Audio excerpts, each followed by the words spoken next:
On February 9th, 1983, at the Cranley Gardens apartments in London, Dyno-Rod employee Micheal Cattran was responding to plumbing complaints made by tenants. Opening a drain cover at the side of the house, Cattran discovered the drain was packed with a flesh-like substance and numerous small bones of unknown origin. Cattran reported his suspicions to his supervisor, Gary Wheeler. As Cattran had arrived at the property at dusk, he and Wheeler agreed to postpone further investigation into the blockage until the following morning. Prior to leaving the property, Scotsman Dennis Nilsen and another tenant, Jim Allcock, convened with Cattran to discuss the source of the substance. Upon hearing Cattran explain how similar the substance was in appearance to human flesh, Nilsen replied, "It looks to me like someone has been flushing down their Kentucky Fried Chicken." This is the beginning of the end of the 5-year killing spree of Scotsman Dennis Nilsen. Welcome to history's biggest villains.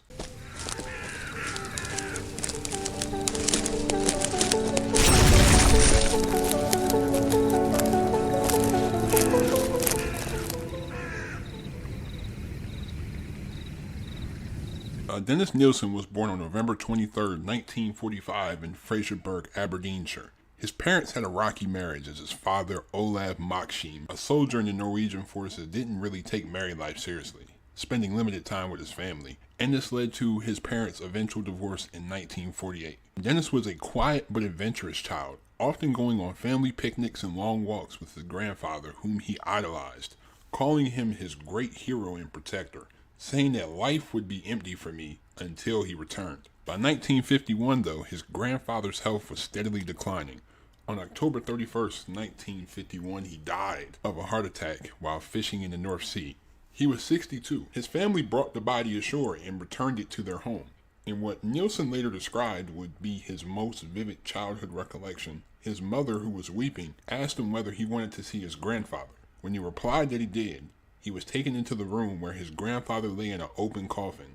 As Nilsen gazed upon the body, his mother told him his grandfather was sleeping, adding that he had gone to a better peace. After his grandfather's death, Nilsen became quiet and withdrawn, often standing alone at the harbor watching the herring boats.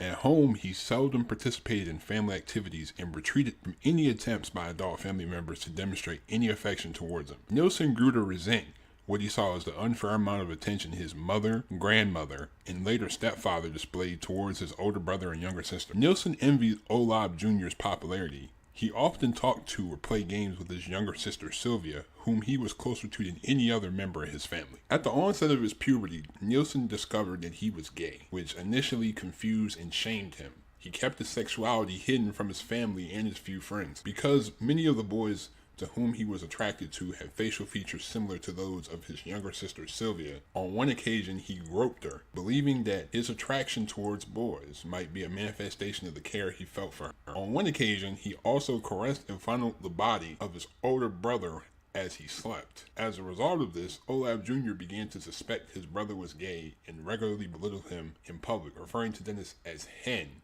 and this is Scottish dialect for girl. As Nilsen progressed into adolescence, he found life in Strichen increasingly stifling, with limited entertainment amenities and career opportunities. He respected his parents' efforts to provide and care for their children, but began to resent the fact that his family was poorer than most of his peers, with his mother and stepfather making no effort to better their lifestyles. Thus, Nilsen seldom invited his friends to the family home. At the age of 14, he joined the Army Cadet Force, viewing the British Army as a potential avenue for escaping his rural origins. Nilsen passed the entrance examinations and received official notification he was to enlist for 9 years service in September of 1961, commencing his training with the Army Catering Corps in St. Omer Barracks in Aldershot, Hampshire. Within weeks, Nilsen began to excel in his Army duties. He later described his 3 years of training at Aldershot as the happiest of my life. He relished the travel opportunities afforded him in his training, and recalled as a highlight his regiment taking part in a ceremonial parade attended by both the Queen and Field Marshal Lord Montgomery of Alamein. While stationed at Aldershot, Nilsen's latent feelings began to stir,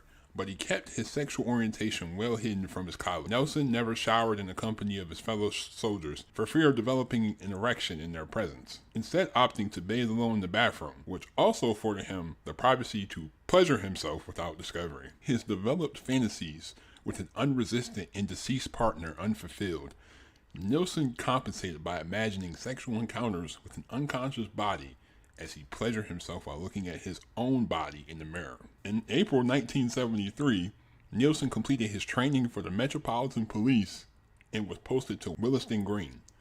Nilsen enjoyed the work, but missed the camaraderie-ship of the Army. He began to drink alone in the evenings.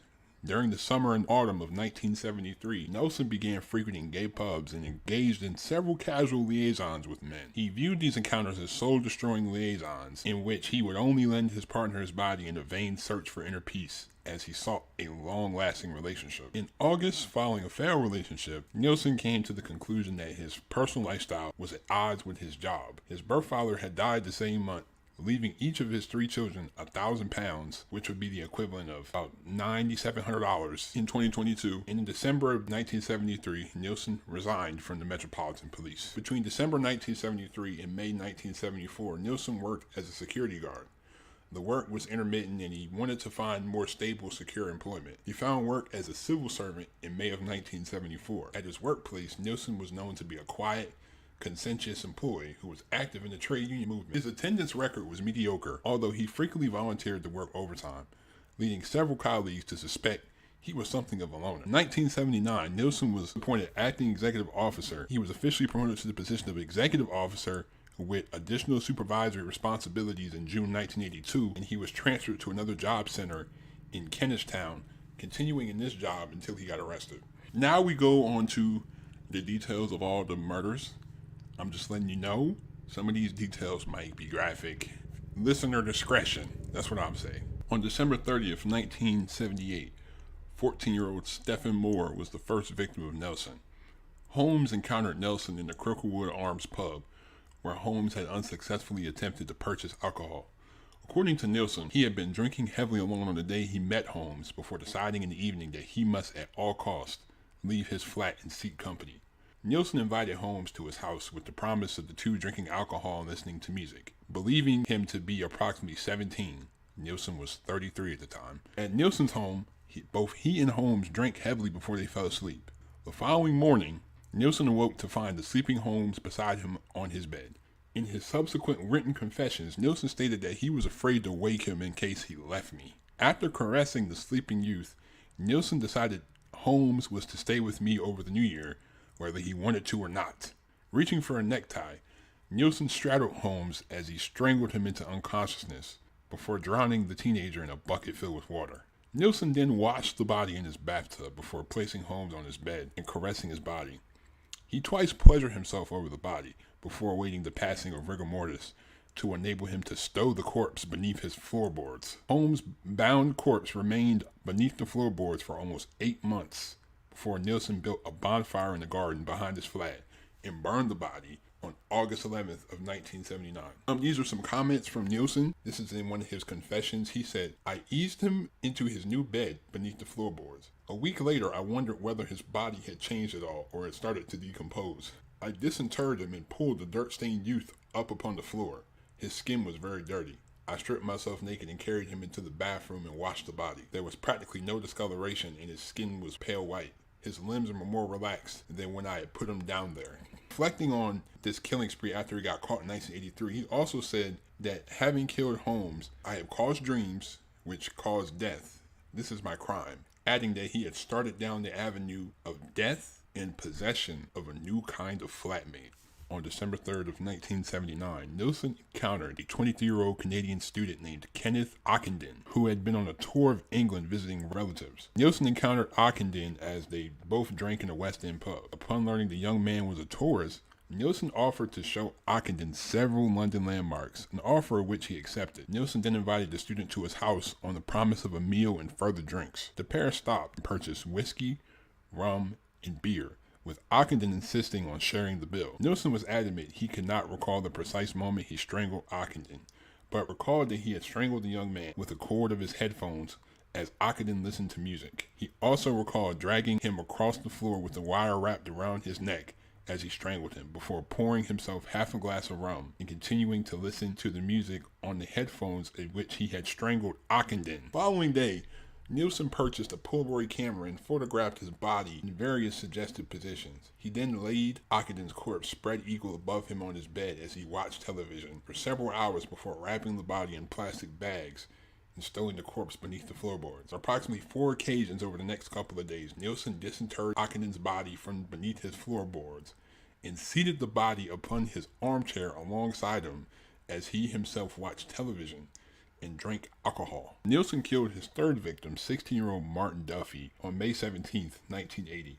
Duffy was a catering student from Birkenhead, Merseyside, who had hitchhiked to London without his parents' knowledge on May 13th after being questioned by the British Transport Police for evading his train fare. For 4 days, Duffy had slept rough near Euston Railway Station before Nilsen encountered the youth as he returned from a union conference in Southport. Duffy happily accepted Nilsen's offer of a meal and a bed for the evening.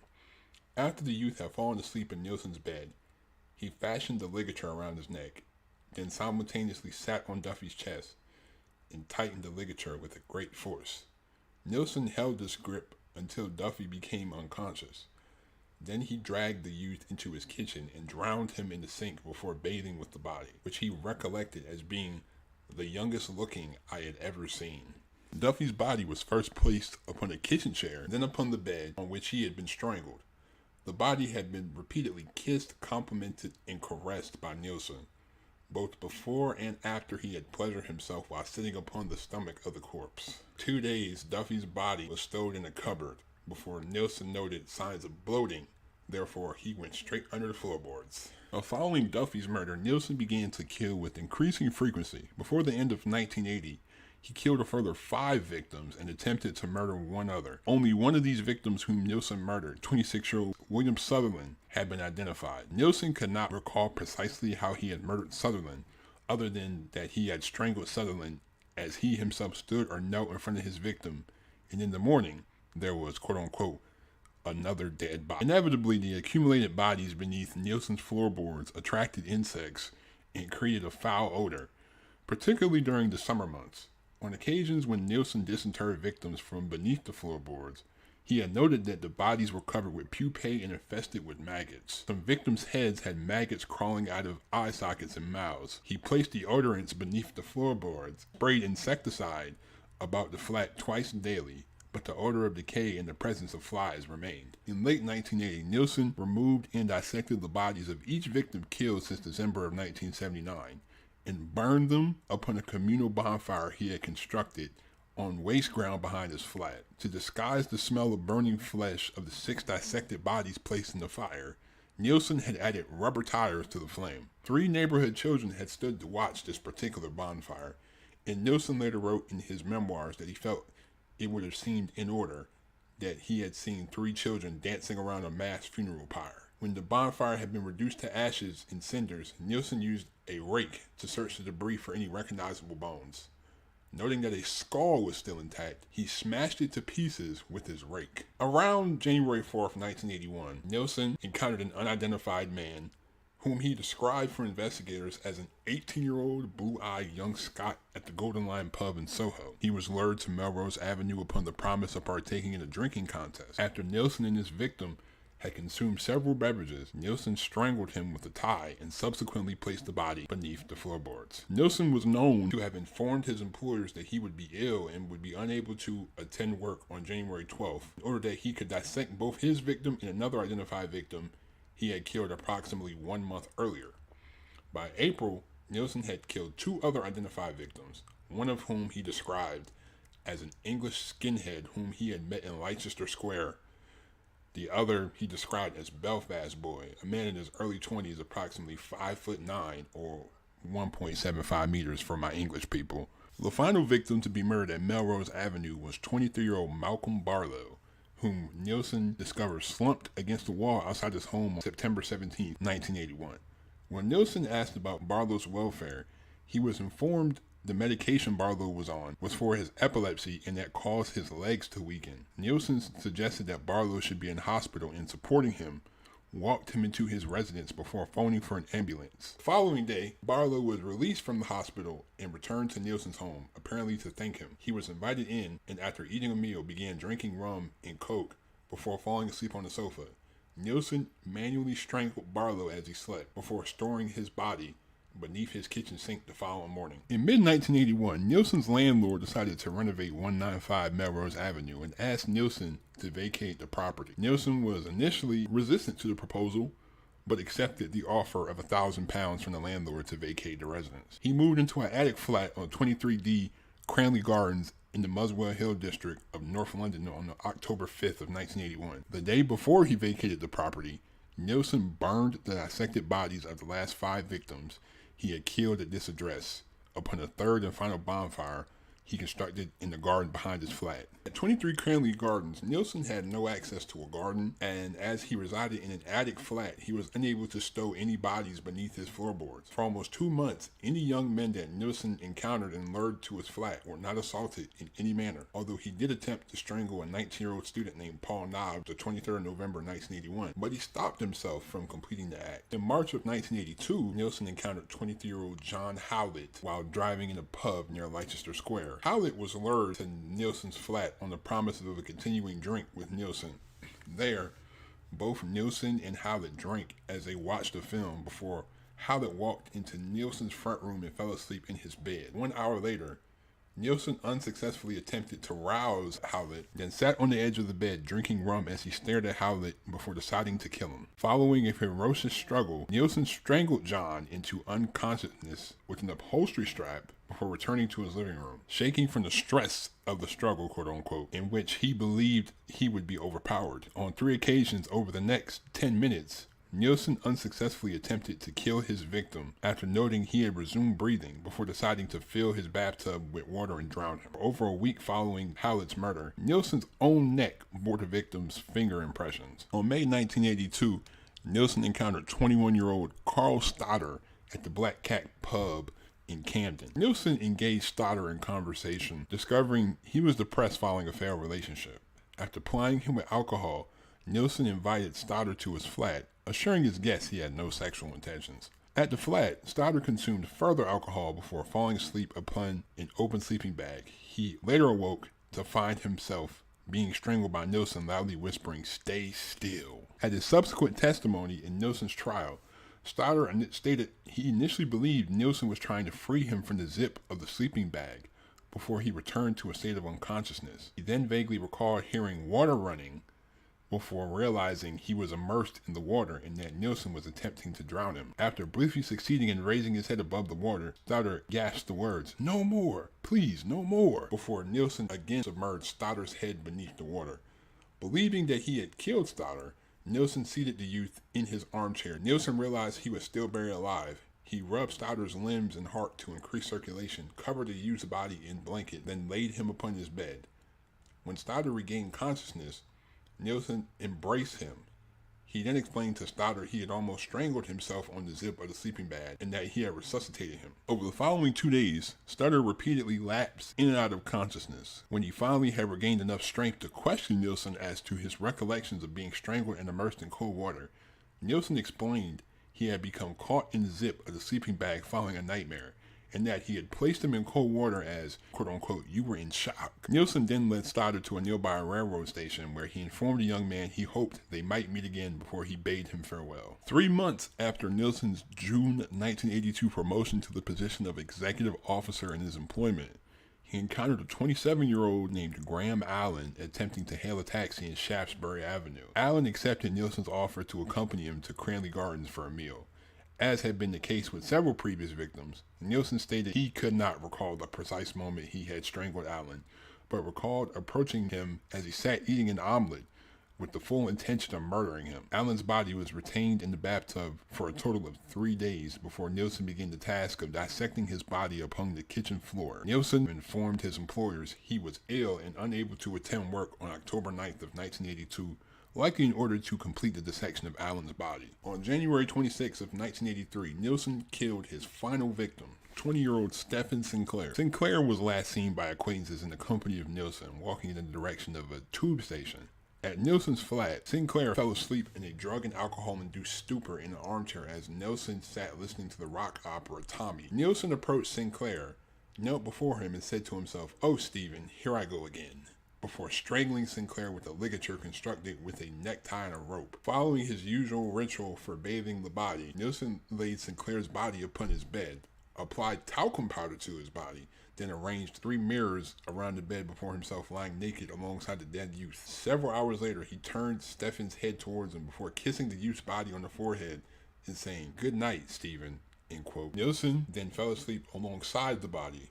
As had been the case with both Hallett and Allen, Sinclair's body was subsequently dissected with various dismembered parts wrapped in plastic bags and stored in either a wardrobe, a tea chest, or within a drawer located beneath the bathtub. Bags used to seal Sinclair's remains were sealed with the same crepe bandages Nilsen had found upon Sinclair's wrists. Nilsen also attempted to dispose of the flesh, internal organs, and smaller bones of all three victims killed at Cranley Gardens by flushing their dissected remains down the toilet. In a practice which he had conducted upon several victims killed at Melrose Avenue, he also boiled the heads, hands, and feet to remove the flesh off of these sections of the victims' bodies. On February 4th, 1983, Nilsen had wrote a letter to complain about the drains at Cranley Gardens being blocked, and that the situation for both himself and the other tenants of the property was intolerable. The following day, he refused to allow an acquaintance to enter his property, the reason being he had begun to dismember Sinclair's body on the floor of his kitchen. On February 8, 1983, Dyno-Rod employee Micheal Cattran had responded to the plumbing complaints made by both Nilsen and other tenants at Cranley Gardens. The drain was packed with a flesh-like substance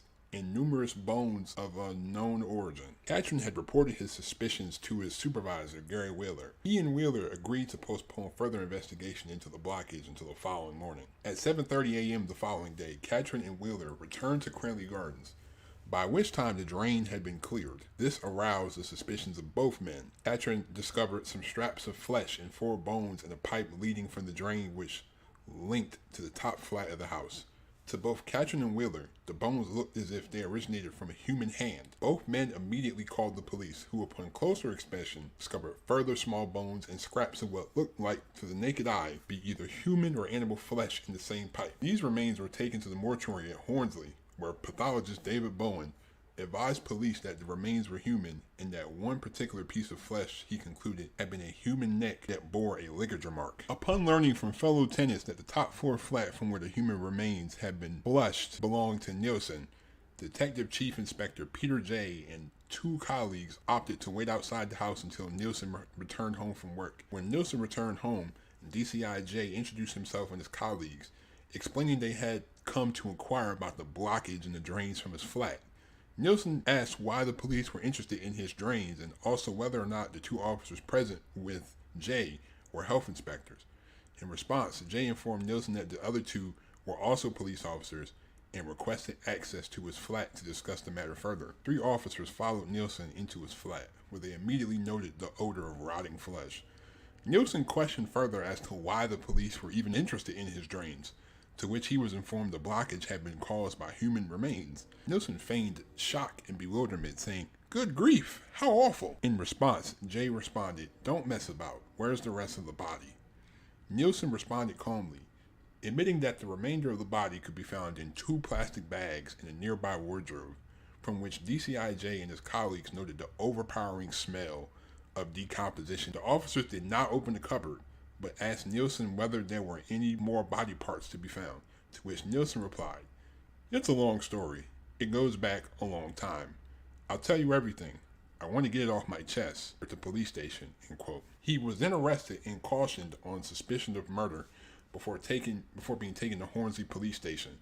While en route to the police station, Nilsen was asked whether the remains of his flat belonged to 1 person or 2.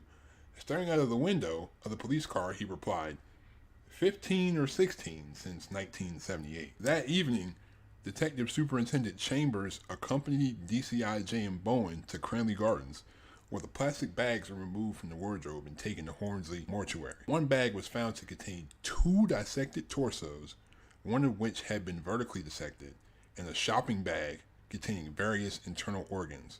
The second bag contained a human skull, almost completely devoid of flesh, a severed head, a torso with arms attached, but the hands were missing. Both heads were found to have been subjected to moist heat. In an interview on February 10th, 1983, Nilsen confessed that there were further human remains stowed in a tea chest in the living room, with other remains inside an upturned drawer in his bathroom. The dismembered body parts were the bodies of 3 men, all of whom he had killed by strangulation, usually with a necktie. 1 victim he could not name, another he knew only as John the Guardsman, the third he identified as Stephen Sinclair. He also stated that beginning in December, 1978, he had killed 12 or 13, quote unquote, men at his former address, 195 Melrose Avenue. Nilsen had also admitted to having unsuccessfully attempted to kill approximately 7 other people who had either escaped or on one occasion had been on the brink of death but had been revived and allowed to leave his residence. Further search for additional remains at Cranley Gardens on February 10th revealed the lower section of a torso and 2 legs stowed in a bag in the bathroom, and a skull, a section of a torso, and various bones in the T-chest. The same day, Nilsen accompanied police to Melrose Avenue, where he indicated the 3 locations in the rear garden where he had burned the remains of the victims. Under English law, the police have 48 hours in which to charge Nilsen or release him. Assembling the remains of the victims killed at Cranley Gardens on the floor of Hornsey Mortuary, Professor Bowen was able to confirm the fingerprints on one body matched those on police files of Sinclair. At 5:40 p.m. on February 11th, Nilsen was charged with Sinclair's murder, and a statement revealing this was revealed to the press. Formal questioning of Nilsen began the same evening, with Nilsen agreeing to be represented by a solicitor. Police interviewed Nilsen on 16 separate occasions over the following days, in interviews which totaled over 30 hours. Nilsen was adamant that he was uncertain as to why he had killed, simply saying, "I'm hoping you will tell me that." When asked his motive for the murders, he was adamant that the decision to kill was not made until moments before the act of murder. All of the victims' personal possessions were destroyed following the ritual of bathing their bodies in an effort to obliterate their identity prior to their murder, and they're now becoming what Nilsen described as a prop in his fantasies. On several instances, he talked to the victim's body as it remained seated in a chair or prone on his bed, and he recalled being emotional as he marveled the beauty of their bodies. In reference to one victim, Kenneth Ockenden, Nilsen noted that Ockenden's body and skin were very beautiful, adding the sight almost brought me to tears, quote unquote. Bodies of the victims killed at his previous address, 195 Melrose Avenue, they were kept as long as decomposition would allow. Upon noting further signs of decomposition, Nilsen would stow them beneath his floorboards. If a body did not display the signs of composition, he occasionally alternately stowed it beneath the floorboards and retrieved it before again pleasuring himself as he stood over and lay alongside the body. Makeup was again applied to, quote-unquote, enhance its appearance and to obscure blemishes. Questioned as to why the heads found at Cranley Gardens had been subjected to moist heat, Nilsen stated that he had frequently boiled the heads of his victims in a large cooking pot on his stove so that the internal contents evaporated, thus removing the need to dispose of the brain and flesh. Torsos and limbs of the 3 victims killed at this address were dissected within a week of their murder before being wrapped in plastic bags and stowed in the 3 locations he had indicated to police. The internal organs and smaller bones he flushed down the toilet. This practice, which had led to his arrest, had been the only method he would consider to dispose of the internal organs and soft tissue, as unlike Melrose Avenue, he had no exclusive use of the garden of the property. Nilsen confirmed that on 4 occasions, he had removed the accumulated bodies from beneath his floorboards and dissected the remains, and on 3 of these occasions, he had then disposed of the accumulated remains upon an assembled bonfire. On more than one occasion, he had removed the internal organs of the victims' bodies and placed them in bags, which he typically dumped behind a fence to be eaten by wildlife. All of the bodies of the victims killed at Melrose Avenue were dismembered after several weeks or months of interment beneath the floorboards. Nilsen recalled that the putrefaction of these victims' bodies made this task exceedingly vile. He recalled having to fortify his nerves with whiskey and having to grab handfuls of salt with which to brush aside maggots from the remains. Often he vomited as he dissected the bodies, before wrapping the dismembered limbs in plastic bags and carrying the remains to the bonfires. Nonetheless, immediately prior to his dissecting the victims' bodies, Nilsen pleasured himself as he knelt or sat alongside the corpse. This, he stated, was his symbolic gesture of saying goodbye to his victims. When questioned as to whether he had any remorse for his crimes, Nilsen replied, "I wished I could stop, but I couldn't. I had no other thrill or happiness," quote unquote. He also emphasized he took no pleasure from the act of killing, but quote unquote worshipped the art and the act of death. On February 11th, 1983, Nilsen was charged officially with the murder of Stephen Sinclair. He was transferred to H&P Brixton to be held on remand until his trial. May 26, Nilsen was committed to stand trial at the Old Bailey on 5 counts of murder and 2 counts of attempted murder. A 6th charge of murder was later added as well. Throughout his committal hearing, he was represented by a solicitor named Ronald Moss, whom he had previously dismissed as his legal representative on April 21st. Before Moss, was reappointed to the role after Nilsen had complained to magistrates he had been afforded no facilities with which he could mount his own defense. Moss was to remain Nilsen's legal representative until July 1983, when Nilsen, again expressing his intention to defend himself, discharged him until August 5th, when Nilsen once again reappointed Moss. Initially, Nilsen intended to plead guilty to each charge of murder at his upcoming trial. With Nilsen's full consent, Moss had fully prepared his defense. 5 weeks before his trial, Nilsen again dismissed Moss and opted instead to be represented by Ralph Hames, upon whose advice Nilsen agreed to plead not guilty by diminished responsibility. Good old insanity plea. Nilsen was brought to trial in October 1983, charged with 6 counts of murder and 2 counts of attempted murder. He was tried at the Old Bailey before Justice David Powell Croom Johnson and pleaded not guilty on all charges. The primary dispute between the prosecution and the defense was not whether Nilsen had killed the victims, but his state of mind before and during the killings. The prosecuting counsel, Alan Green QC, argued that Nilsen was sane, in full control of his actions, and killed with premeditation. The defense counsel, Ivan Lawrence QC, argued that Nilsen suffered from diminished responsibility, rendering him incapable of forming the intention to commit murder, and should therefore be convicted only of manslaughter. Several of the victims that survived his attacks also testified against him in court. Following the closing arguments in both the prosecution and the defense, the jury retired to consider their verdict on November 3rd of 1983.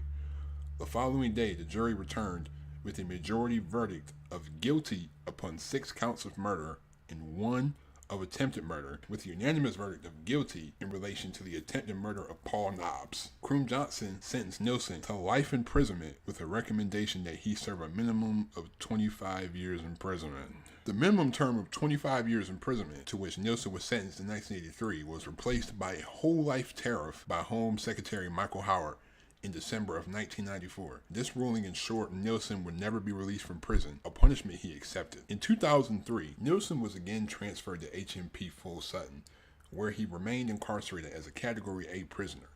In the prison workshop, Nilsen translated books into Braille. He spent much of his free time reading and writing and was allowed to paint and compose music upon a keyboard. He also exchanged letters with numerous people who sought his correspondence. On May the 10th, 2018, Nilsen was taken from HMP Full Sutton to York Hospital after complaining of severe stomach pain. He was found to have a ruptured abdominal aortic aneurysm, which was repaired, although he subsequently suffered a blood clot as a complication of the surgery. Nilsen died on May 12th of 2018. A subsequent post-mortem examination revealed that the immediate cause of Nilsen's death was a pulmonary embolism and a retroperitoneal hemorrhage. First, I want to thank everyone for listening to this. A lot of work went into this, definitely someone who was strange, very strange. Leave a like if you enjoy, hit that subscribe button if you're new to the channel. Also, don't forget to turn on my post notifications if you haven't already. Thank you so much. I really appreciate you. I'm out. Peace.